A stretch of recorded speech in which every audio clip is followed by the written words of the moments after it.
శ్రీమాత్రే నమః. కైలాసంలో వెలిగే శక్తి, మన ఊహకు అందని దివ్యకాంతి. మనందరి కోసము కైలాసం నుండి భువికి దేవకన్య రూపంలో భూమిపై అడుగుపెట్టింది. ఆ దివ్య అడుగు తాకిన నేల మధురై. అమ్మ మధుర మీనాక్షి. ఈ క్షేత్రానికి ఎలా చేరుకోవాలి, వసతి సదుపాయాలు, ఆలయ విశేషాలను తెలుసుకుందాము. శ్రీరంగం నుండి మధురైకి బయలుదేరుతున్నాము. ముందు వీడియో చూసినట్లయితే మీరు శ్రీరంగం నుండి ఎలా అయితే వచ్చామో అదే విధంగా శ్రీరంగం నుండి తిరుచి రావాలి. తిరుచి నుండి మధురై, అలా 2 బస్సులను మారాలి. శ్రీరంగం నుండి తిరుచికి మనిషికి 15 రూపాయలు ఉంటుంది. శ్రీరంగం నుండి మనం వచ్చినప్పుడు ఈ తిరుచి బస్టాండ్లో పైన దిగుతాము. పైన దిగిన తర్వాత మీరు కిందకి దిగాలి. కిందకి వచ్చిన తర్వాత మధురై అని కనిపిస్తుంది కదా, ఇక్కడ మధురై వెళ్ళే బస్సులు ఆగుతాయి. ఇక్కడ మీకు కనిపిస్తున్నాయి కదా, ఇవే మధురై బస్సులు. బస్ మీద 101 అని ఉంటుంది, అవి ఎక్కండి. మీకు ప్రయాణము 2 గంటల సమయం పడుతుంది. టికెట్ వచ్చి ఒక్కొక్కరికి 118 రూపాయలు. మధురై చేరుకున్నాక మధురై బస్ స్టాండ్ నుండి గుడికి 5 కిలోమీటర్ల దూరం ఉంటుంది. బస్సులు ఉంటాయి, కానీ అప్పటికే రాత్రి 8 గంటల 10 నిమిషాలు అయింది. ఇక ఆటో మీద వెళ్తున్నాము. నలుగురికి 250 రూపాయలు తీసుకున్నారు. ఇక మేము రూమ్స్ ఎక్కడ తీసుకున్నాము అంటే ఆలయం పడమర గోపురానికి దగ్గరలో రూమ్ తీసుకున్నాము. రూమ్కి నలుగురికి 1000 రూపాయలు. మేము రూమ్ దగ్గరికి వెళ్ళేసరికి 8:30 అయ్యింది. పడమర గోపురానికి రైల్వే స్టేషన్ కూడా దగ్గరగా ఉంటుంది. రూమ్ అనేది చూడటానికి ఇలా ఉంటుంది. డీటెయిల్స్ అనేవి డిస్క్రిప్షన్లో ఇస్తాను. హోటల్ నేమ్ వచ్చి సేతు ప్యాలెస్. గదులు చిన్న చిన్నగా ఉంటాయి. ఇంకా మిగిలిన వాటిలో చూసాం కానీ ఖాళీ లేవు ఎక్కడ, అందుకే ఇంకా ఇక్కడే అడ్జస్ట్ అయ్యాము. మీనాక్షి అమ్మన్ ఆలయ దర్శన సమయాలు వచ్చి ఉదయం 4:30 గంటల నుండి మధ్యాహ్నము 12:30 గంటల వరకు, మరలా సాయంత్రం 4 గంటల నుండి రాత్రి 9:30 లేదా 10 గంటల వరకు ఉంటుంది. అలానే ఫ్రీ దర్శనం ఉంటుంది, స్పెషల్ దర్శనం టికెట్స్ కూడా ఉంటాయి. మేము 8:30 అయింది కదా రాత్రి, దర్శనానికి వెళ్దాము అనుకున్నాము. ఎందుకు అంటే ఇంకొక గంటలోనే మూసివేస్తారు కాబట్టి తక్కువ మంది ఉండొచ్చేమో అన్న ఆలోచనతో బయలుదేరుతున్నాము. ఆలయానికి తూర్పు, పడమర, ఉత్తరం, దక్షిణం ఏ గోపురం నుండి అయినా సరే లోపలికి వెళ్ళొచ్చు. మిగిలిన ఆలయాలలో లాగా ఫోన్ అనేది లోపలికి తీసుకువెళ్ళకూడదు, చెక్కింగ్ ఉంటుంది. ఆ చెక్కింగ్ దగ్గర మీరు ప్లాస్టిక్ డబ్బాలు ఏమన్నా తీసుకొచ్చినా సరే లోపలికి పంపించరు. మీరు వత్తులు అలాంటివి ఏమన్నా తెచ్చుకుంటే స్టీల్ బాక్స్లో తెచ్చుకోండి. అక్కడ ప్లాస్టిక్ బాక్స్లో ఒత్తులు ఉన్న బాక్సులు కూడా ఉన్నాయన్నమాట. సాధారణంగా దర్శనము అనేది 3 నుంచి 4 గంటల సమయం పడుతుంది. మేము వెళ్ళేసరికి చాలా ఖాళీగా ఉంది. లైన్లో నుంచున్నాము. లైన్లో కూడా చాలా ఖాళీగా ఉన్నాయన్నమాట. ఇదంతా బయట ఒక ప్రాకారం. లోపలికి వెళ్తే మనకి ఆలయం అవన్నీ కనిపిస్తాయి. 9 గంటలకు లైన్లో నుంచుంటే 10 గంటల వరకు అక్కడే ఉన్నాము. అసలు దర్శనం ఉందా లేదా అనే సందేహం కూడా వచ్చింది. కూర్చోటానికి లేదు, చలి ఏమో ఒక పక్కన. ఇక ఆఖరికి లైన్ కదిలింది. లోపలికి అడుగు పెడుతున్నాము. ఒక స్వర్గలోకంలా అనిపించింది అసలు. మణిద్వీపంలో మనుల కాంతులలా ఆలయం లోపల ఆ కాంతులు, పెద్ద పెద్ద స్తంభాలు, ఆ స్తంభాల మీద శిల్పాలు, ఆ శిల్పకళకు జీవం ఉన్నట్లుగా కనిపిస్తాయి. ఇంకా ముఖ్యంగా అందరినీ ఆకర్షితులను చేసే కొలను, అదే బంగారు తామర కొలను. ఇదే ప్రధాన పుష్కరిణి. స్వర్ణ కమలాల తటాకము అంటే ఆ బంగారు కమలాలు ఉన్న తటాకము అంటున్నాం కదా. బంగారం ఎలా మెరుస్తుందో ఆ కలువలు ఆ కోనేరులో ఉంటే ఎంతటి ప్రకాశంగా ఉంటుందో అంతటి ప్రకాశంగా కనిపిస్తుంది రాత్రిపూట. ఆ కాంతుల మెరుపులలో లోపలికి అడుగుపెట్టాము. బయట లైన్ లేదు కానీ లోపల లైన్ అనేది ఉంది. కానీ తోసుకోవటం, గింటుకోవటం అలా లేదు, త్వరగా కదులుతుంది లైన్ అనేది. ఇక ఆలయం గురించి తెలుసుకుందాము. మీనాక్షి సుందరేశ్వర ఆలయము. పార్వతీదేవి యొక్క రూపమే మీనాక్షి అమ్మగా, ఆ అమ్మ సహధర్మచారిగా ఉన్నదే సుందరేశ్వరుడు అంటే పరమేశ్వరుడుగా ఉన్న క్షేత్రమే మధురై. ఆలయం చాలా పురాతనమైనది. 14 ఎకరాల విస్తీర్ణంలో అనేక ప్రాకారాలు. ప్రతి ప్రాకారము ఎత్తైన రాతి గోడలతో బలపరచబడి ఉంటుంది. మొత్తం 14 గోపురాలు. వాటిలో 4 ప్రధాన గోపురాలు. అత్యంత ఎత్తైనది దక్షిణ గోపురము. 170 అడుగులు ఉంటుంది.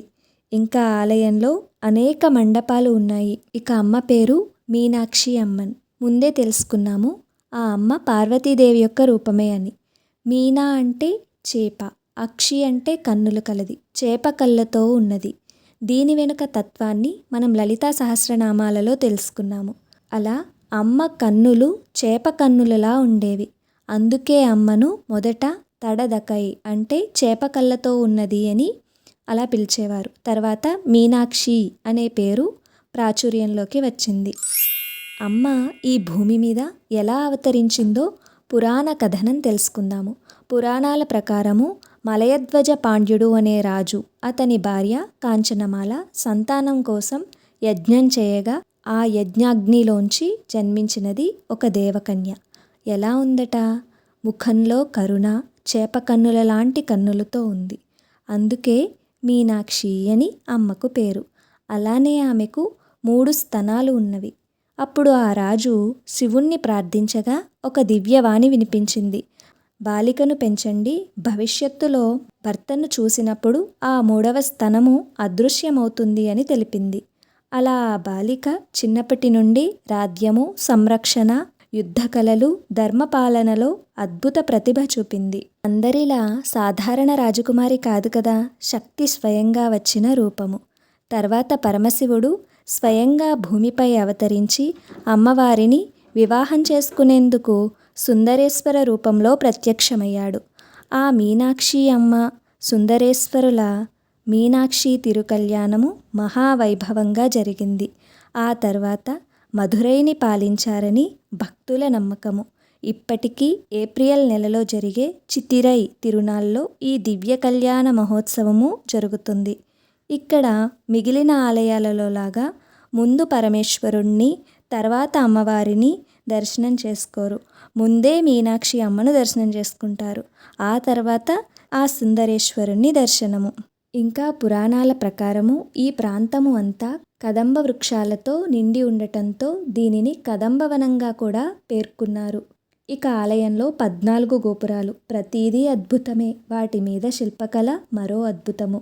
ఆలయంలో మీనాక్షి సుందరేశ్వరులతో పాటు ఇతర దేవతల సన్నిధులు కూడా ఉంటాయి. అలానే అనేక మండపాలు, వాటి మీద వివిధ రకాల శిల్పకళ అన్నింటినీ చూడండి. ఇక మా దర్శనం ఎలా జరిగింది అంటే, ఎంతో నిరీక్షణ తర్వాత అమ్మ ముందుకు నడుస్తూ వెళ్తున్నాము. అమ్మ ఆకుపచ్చ వర్ణంతో త్రిభంగ భంగిమ అంటే 3 వంపుల భంగిమ, మెడ, నడుము, మోకాలు అంటే అమ్మ స్వల్పంగా వంగిన కాళ్ళతో ఎంతో వయ్యారంగా నిలబడి ఉన్నట్లు కనిపిస్తుంది. కుడి చేయి పైకెత్తి అందులో కమలం పట్టుకుని ఉంటే ఆ కమలంపై వాలిన ఆకుపచ్చ చిలుక కూర్చుని ఉంటుంది. ఎడమ చేతిని ఒక పక్కకు వయ్యారంగా కిందకి జార విడిచి దర్శనమిస్తుంది ఆ అమ్మ. అంటే ఆ చేయి పూర్తిగా శరీరాన్ని తాకలేదు, అలా అని గాల్లో వేలాడటమూ లేదు. రెండింటి మధ్యన అపూర్వ సమతుల్యతతో అమ్మ అక్కడే ఉన్నదా అన్నట్టే కనిపిస్తున్నది. ఇంకా అమ్మ ముఖంలో మీనాల్లాంటి కళ్ళు, ఆ కళ్ళల్లో మృదువైన కాంతి, చిరుమందహాసము. అమ్మను చూస్తుంటే కరుణ, సౌమ్యము, శాంతముతో అలా అందరినీ ఆకర్షిస్తుంది అమ్మ స్వరూపము. మళ్ళీ మళ్ళీ చూడాలనిపించేలా మన కళ్ళను తిప్పుకోనివ్వదు అమ్మ. అలా అమ్మను దర్శనం చేసుకొని బయటకు వస్తే, బయటికి రావటము అంటే ఏదైతే గర్భగుడి ఉంటుందో ఆ గర్భగుడి చుట్టూ ఇచ్ఛా, క్రియా, జ్ఞానశక్తుల ప్రతిరూపంలో విగ్రహాలు ఉంటాయి. అమ్మ కేంద్ర బిందువుగా ఆ బిందు స్థానంలో కొలువై ఉంటుంది మీనాక్షి అమ్మ. ఆ మీనాక్షి అమ్మ గర్భగుడి చుట్టూ ఇచ్ఛాశక్తి, క్రియాశక్తి, జ్ఞానశక్తి ఆ రూపాలలో విగ్రహ ప్రతిమలు ఉంటాయి. ఇంకా ఆలయంలో ఎన్నో ఉంటాయి. మన కళ్ళకు కనిపించేవి కొన్ని అయితే మనకి కళ్ళకు కనిపించని ఎన్నో అద్భుతాలు ఆలయంలో ఉంటాయి. మీకు తెలిసినవన్నింటినీ చూడండి, అన్నింటినీ దర్శనం చేసుకోండి. ఇప్పుడు సుందరేశ్వరుని దర్శనానికి వెళ్తున్నాము. ఇక్కడ మాదే చివరి దర్శనము. ఆ సుందరేశ్వరుని కూడా దర్శనం చేసుకొని బయటికి వస్తే వెనకాల లింగోద్భవ మూర్తి ఉంటుంది. మనం ముందే తెలుసుకున్నాం కదా, ఇది పూర్వం కదంబ వృక్షాలతో నిండి ఉందని, కదంబవనంగా పిలిచేవారని. అక్కడ మీరు పురాతన కాలం నాటి కదంబ వృక్ష మానును చూడవచ్చు. ఇది ఎక్కడ ఉంటుంది అంటే సుందరేశ్వరుని సన్నిధికి ఉత్తర దిశలో దీనిని దర్శించుకోవచ్చు. ఈ కదంబ వృక్షమే కల్పవృక్షంగా పరిగణించబడుతుంది. కల్పవృక్షము అంటే కోరిన కోరికలు తీర్చేదిగా నమ్ముతారు. ఇది ఆలయంలో ఉంటుంది, తప్పకుండా దర్శనం చేసుకోండి. అలానే బంగారు కదంబ వృక్షం కూడా ఉంటుంది, అదే కల్పవృక్షము, దానిని కూడా దర్శనం చేసుకోండి. కాలభైరవ స్వామి ఉంటారు, ఆ స్వామి ఎదురుగా కూడా బంగారు కల్పవృక్షం చిన్నగా ఉంటుంది. నవగ్రహాలు అందరినీ దర్శనం చేసుకోండి. మాదే చివరి దర్శనం అన్నా కదా, ఇక్కడ ఏం జరుగుతుందో తెలియలేదు కానీ ఒక పల్లకి స్వామివారి ఆలయం నుండి మీనాక్షి అమ్మ ఆలయానికి మేళతాళాలతో వెళ్తుంది. అప్పటికి సమయం ఎంతైంది? రాత్రి 11 గంటలవుతుంది. మేము అటు వెళ్ళలేదు. మమ్మల్ని ఏం చేశారు? ఇటువైపు నుండి బయటికి పంపించేశారు. కానీ అక్కడ ఏదో జరుగుతుంది, అటువైపు వెళ్ళాల్సింది కదా అని అనిపించింది. చాలాసేపు అనుకున్నాం కానీ పంపించలేదు కదా. ఇంకా బయట నుంచి వచ్చేస్తూ నడుచుకుంటూ వెళ్తుంటే మళ్ళీ ఆ మేళతాళాలు వినిపిస్తున్నాయి. అటువైపు నుంచి చూస్తే దారి కూడా కనిపించింది. ఆపటానికి ఎవరూ లేరు. అంటే ఇక్కడ మన తపనకు అమ్మ దారి చూపించిన క్షణము. ఇంతకీ అక్కడ జరుగుతుంది ఏమిటి అంటే, చొక్కర్ అంటే శివుడికి చెందినవిగా భావించే లోహ పాదముద్రల జంటను సుందరేశ్వర సన్నిధిలో రోజంతా ఉంచుతారు. ప్రతిరోజు సాయంత్రము పల్లకిలో అమ్మ సన్నిధికి మంగళ వాయిద్యాలతో తీసుకువస్తారు. అలా తీసుకొచ్చిన పాదాలను అంటే ఆ సుందరేశ్వరుడు అక్కడ నుండి తిరిగి అమ్మ దగ్గరికి వస్తున్నాడనమాట. ఎలా అంటే ఉదయమే ఉద్యోగానికి వెళ్ళి అక్కడ భక్తుల అన్ని కోరికలను విని మళ్ళీ తిరిగి ఇంటికి రావటం అలా అనిపించింది. మేము చూసినప్పుడు అక్కడికి తీసుకువచ్చిన ఆ స్వామి పాదాలను ఏం చేస్తున్నారు, మేమేం చూసాము అంటే పూజలు చేస్తున్నారు. ఇంకా ధూపం, హారతి, పువ్వులతో, మంత్రాలతో ఆ ప్రాంతమంతా మారుమ్రోగింది. అసలు ఇదే ప్రాంతంలో ఒక 30 నిమిషాల ముందు 1000 మంది పైగా నిండి ఎంతో శబ్దాలతో ఉంది. ఇప్పుడు అదే ప్రాంతము అక్కడ అలా చేస్తారు అని తెలిసిన వాళ్ళు 10 మంది తప్ప మిగిలిన వారు ఎవరూ లేరు. అందరూ దర్శనం చేసుకుని వెళ్ళిపోతున్నారు. ఆ ప్రాంతమంతా ధూపం, హారతి, పువ్వులతో, మంత్రాలతో మారుమ్రోగుతుంది. అలా అక్కడ స్వామి ప్రసాదము, పువ్వులు, అలా వాటిని తీసుకుని ఆ పాదాలను దర్శనం చేసుకుని వస్తున్నాము. ఆ పల్లకిని లోపలికి తీసుకువెళ్తున్నారు. దీని ద్వారా ఏం చెప్తారు అంటే, ఈ దైవ దంపతులు ప్రతీకాత్మకంగా రాత్రి కలిసి గడుపుతారని విశ్వసిస్తారు. ఉదయం ఆలయ సేవకులు దైవ దంపతులను నిద్రలేపే పూజను నిర్వహించి ఆ ప్రతీకాత్మక చొక్కర్ ప్రతిమను తిరిగి ఉదయం సుందరేశ్వర సన్నిధికి తీసుకువెళ్తారు. ఇది ప్రతిరోజు జరుగుతుంది. మాకు ఆ దర్శనాన్ని కలిగించింది అమ్మ. ఇదంతా ఎక్కడ జరుగుతుంది అంటే బంగారు తామర కొలను అంటే ఆలయ పుష్కరిణి దగ్గర జరుగుతుంది. ఇందాక మేము పుష్కరిణి దగ్గరికి వెళ్ళలేదు, ఇలా పైనుంచి వచ్చేసాము.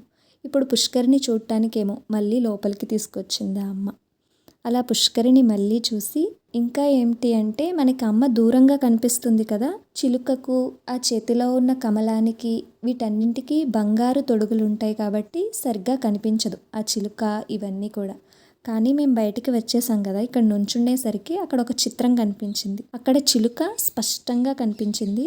ఈ చిత్రంలో ఏమిటి అంటే బంగారు తొడుగులు లేవు కాబట్టి అమ్మ ఆకుపచ్చ వర్ణంతో ఆకుపచ్చ చీరలో చిలుకను పట్టుకుని ఆ కమలము అదంతా కూడా ఎంతో స్పష్టంగా అద్భుతంగా కనిపించాయి. అలా ఆ చిత్రం ద్వారా అమ్మను మరలా దర్శనం చేసుకున్నాము. ఎంత మంచి అనుభూతి అంటే, ఎందుకు అంత మంచి అనుభూతి? అమ్మ నడిచిన నేల ఇది, అందుకేనేమో అంత అనుభూతి కలిగింది. అలా ఆ రాత్రి అమ్మ దర్శనంతో రోజు ముగిసింది.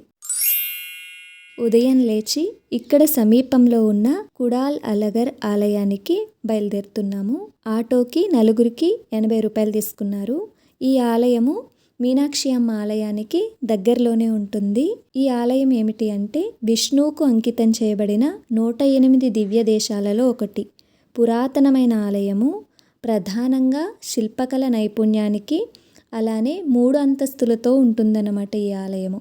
శిల్పకళా నైపుణ్యానికి ప్రసిద్ధి చెందింది. ఈ ఆలయంలో విష్ణువు 3 అంతస్తులలో ఉంటారు. 3 అంతస్తులలో ఒక అంతస్తులో కూర్చొని, ఇంకొక అంతస్తులో నిలబడిన, ఇంకొక అంతస్తులో శయన భంగిమలో దర్శనమిస్తారు. ఈ ఆలయంలో విష్ణువు రక్షణగా నిలిచాడని, మహాప్రళయం నుండి నగరాన్ని కాపాడాడని నమ్ముతారు. ఈ 3 అంతస్తుల నిర్మాణము, రాతి శిల్పాలు ఈ ఆలయ ప్రత్యేకత.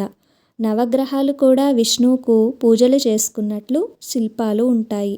అలానే అమ్మ తాయార్, ఆండాల్, మనవాల మామునుల ఆలయ సన్నిధులు ఉంటాయి. ఇంకా మీరు ఆ 3 అంతస్తుల్లో ఉన్న స్వామివారిని దర్శనం చేసుకోవాలి అంటే ఒక్కొక్కరికి 20 రూపాయల టికెట్ ఉంటుంది. ఆ టికెట్ తీసుకుని మీరు పైకి వెళ్ళి మిగిలిన అంతస్తుల్లో ఉన్న స్వామిని దర్శనం చేసుకోవచ్చు. 3 అంతస్తులలో ఉన్న స్వామిని దర్శనం చేసుకోవటానికి ఇటువంటి పెద్ద పెద్ద మెట్లను దాటుకుని వెళ్ళాలి. మేము ఉదయం 8:30 గంటలకు వెళ్ళాం కాబట్టి ఎక్కువ రద్దీ ఏమీ లేదు. ప్రశాంతంగా దర్శనం జరిగింది. అలా దర్శనాలను పూర్తి చేసుకుని మరలా మధుర మీనాక్షి ఆలయం దగ్గరికి చేరుకున్నాము.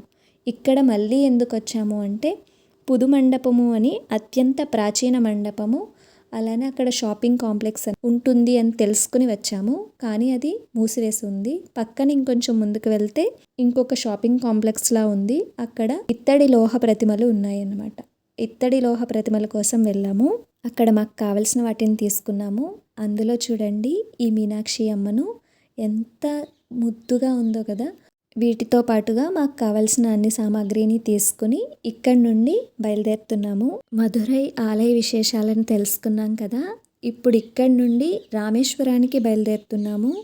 తర్వాత వీడియోలో రామేశ్వర ఆలయం గురించి, ఎక్కడ ఉంది, ఎలా వెళ్ళాలి, ఇంకా రామేశ్వరంలో ఏ ఏ ఆలయాలను చూడాలి, వసతి సదుపాయాలు ఎక్కడ ఉంటాయి, వీటన్నింటి గురించి తెలుసుకుందాము. అంతవరకు ఓం శ్రీ మాత్రే నమః.